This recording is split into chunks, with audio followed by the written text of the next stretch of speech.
সেই এসআইপিটা কন্টিনিউয়াস থাকার ফলে রুপি কস্ট অ্যাভারেজিং হচ্ছিল, অর্থাৎ আপনি সস্তায় আপনার ইউনিটগুলোকে পাচ্ছিলেন। আপনি যে ফান্ড কিনে রেখেছেন, যেটাতে আপনি এসআইপি কন্টিনিউ চালিয়ে যাচ্ছেন, সেটাতে আরও বেশি পরিমাণ ইউনিট পেতে থাকছেন।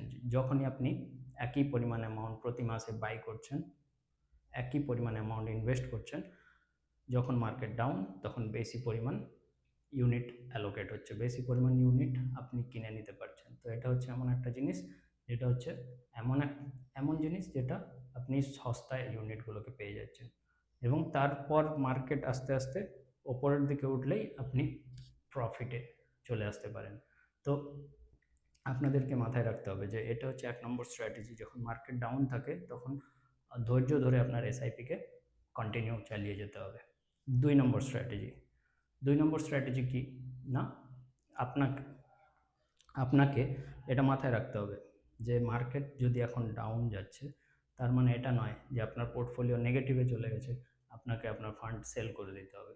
তো এটা এমন একটা মিস্টেক, যেই মিস্টেকটা আপনি যদি করে ফেলেন তাহলে আপনি লস ফেস করবেন।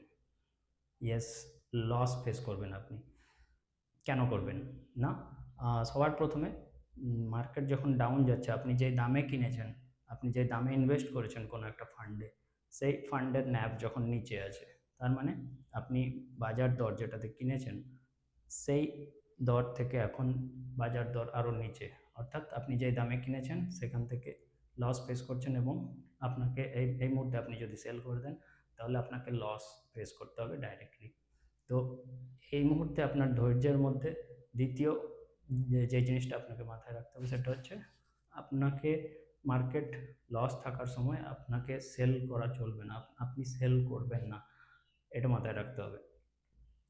সো দ্বিতীয় স্ট্র্যাটেজি আমি বললাম। Third strategy, so what is the third strategy?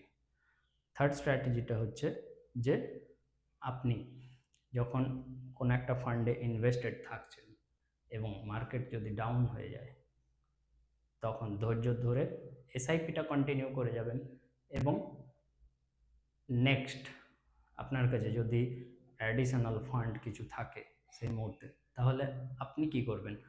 Again ওই নিচের দামে এক্সট্রা ফান্ড দিয়ে কিছু কিনে নেবেন। তো এটা হচ্ছে এরকম একটা স্ট্র্যাটেজি, যে স্ট্র্যাটেজিটা আপনার পোর্টফোলিওকে আরও বেশি গ্রিন হতে হেল্প করে।